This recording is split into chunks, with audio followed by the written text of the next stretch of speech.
Hey, it's a Cali Griot. I'm just coming with a little bit of something for you about how to take care of yourself if you have an exposure in the household. So, of course, we're not going to talk about your choices. All right? I'll let them do that. So, what my concern was, like I just had my grandkids here and my daughter. So, they're in their situation. They flew here, okay? They all wore masks and whatnot, but they flew here. And so I'm just counting on them having done the right thing, right? But none of us wore masks. I hugged, I kissed, did all that stuff. I'm going to be honest. So, this will help you to decide how to take care of yourself, how to quarantine. So I'm going to call them and ask them to get some tests. I'll test myself here. I know how to do that. My tests are like $30. And last time I checked, it was out of pocket. So I'll call and find out. But this is pretty good information right here on if you have someone in the house that's infected. All right. What do? Let's see what they say. This is NBC News. Thanks so much. I appreciate it. Let's go to Natalie Azar. Brings me from quarantine procedures, Biden's address. I have so many questions for you, Natalie, right now. Okay, I'm going to start. By the way, I'm in my basement anchoring tonight. This first question is sort of personal to me. If you find out that someone you were in close contact with recently tests positive, which is true of me, what are your next steps?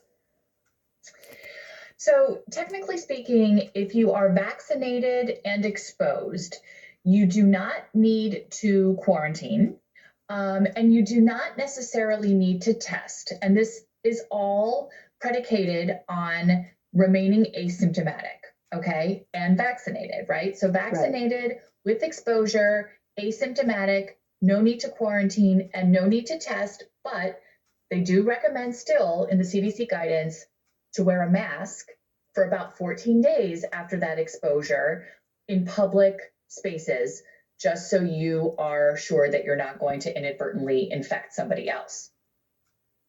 Right. Okay, not here in my basement, by the way, where I'm not near anyone, just because I know somebody's going to ask that question. Yes, of course. Beyond what Gotti mentioned in his piece, what's your advice for households once someone does test positive?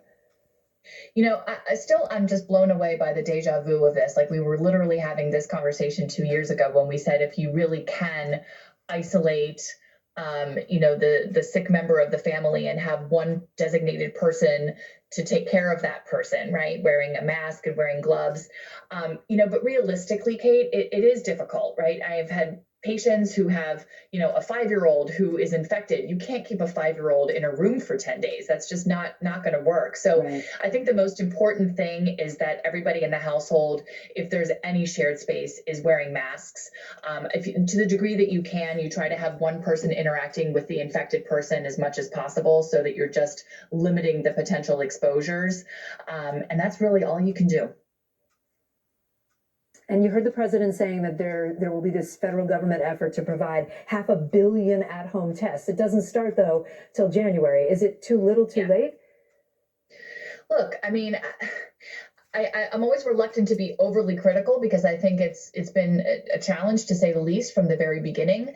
However, I do think that the approach that we had with the vaccine, with Operation Warp Speed, and utilizing all different sectors to make the vaccine happen, we really didn't do that with testing. We just simply didn't, Kate.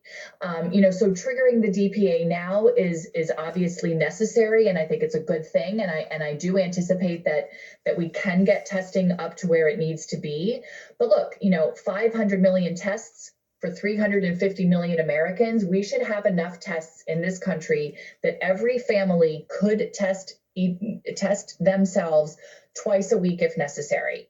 That's just, it just needs to happen that way. Every workplace, every school, testing needs to become a part of our lives. So unfortunately, I do think that right at this moment is a little bit too little too late. I think that we can get there. But for this surge, Kate, part of of course, it's a perfect storm. We have the winter holidays right as we have Omicron, and people are appropriately, as we've been giving them guidance to, are trying to test before the holiday. But I think we would have seen this even if not for Omicron's transmissibility. I don't really think that you can scapegoat the contagion of this variant and say that it wasn't anticipated. This was absolutely anticipated. And I do think it is one major shortcoming, of the pandemic response. There's been a lot that's been absolutely phenomenal, but I think this is kind of pretty clear to me that this has been a deficit. And maybe to end on a positive here, you said deja vu, but this is not March of 2020, right? We have vaccines, we have boosters. It does feel, though, that it is spreading so exponentially fast, maybe faster. But you agree, right? I assume you agree, Natalie, that we're not in March 2020. 100%, Kate. I mean, hands down, getting sick with COVID-19 now, you will fare far better. Your likelihood of surviving and having a mild illness and potentially not having long COVID because of vaccination, everything, all the therapeutics, knowing how to treat. Yes, of course, we are in a much better situation. Having said that, this is still COVID-19. Even if we have mild symptoms and we transmit to somebody who could get very sick, remember, it's not the common cold. Colds don't kill 800,000 people over a 2-year period. So we can't quite let our guard down yet, but we do have a lot to still be optimistic for. Absolutely. And much better for those vaccinated, as the president said over and over again today. Natalie, thank you so much. Appreciate it. As always, great to see you. Happy holidays. We're going to take you overseas now. To Russia. Okay, now. Whew. That was not very good news, was it?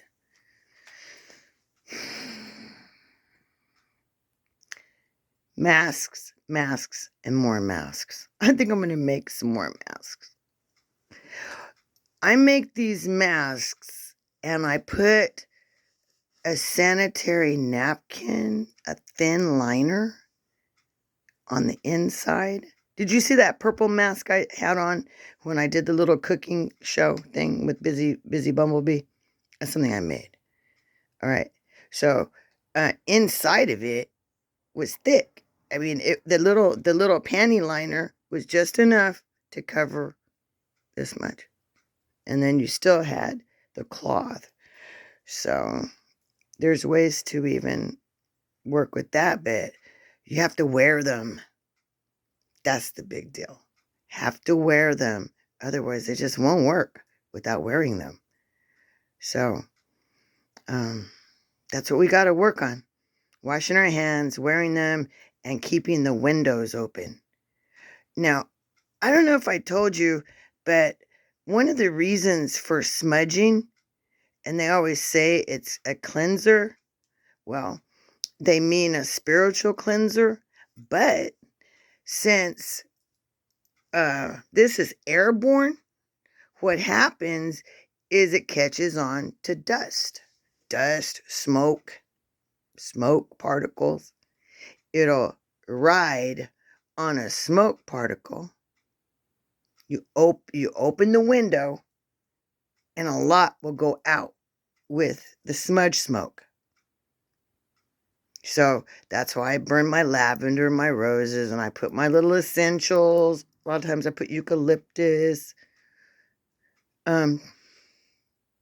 So that's the reason when they say it's a spiritual cleanser, it's not just a spiritual cleanser. Old people, they were doing things for a reason. There was reasons we didn't understand. They've been doing it for years and for years and for years, several times a day. So that's another reason to use your sage, your lavender, even incense will smoke. And when the room is full of like somebody comes, this is what I've been doing. When somebody comes, I burn that smoke. When they leave, I get it out. That's just my idea of what I think works for me. Might not work for you, but the old girl's doing it that way. And, I still wear masks and whatnot. But like I said, I got to get tested, and so do the kids, because I know they're good. They had masks when they're out in public. So it's just when they got here. Good night. Callie out.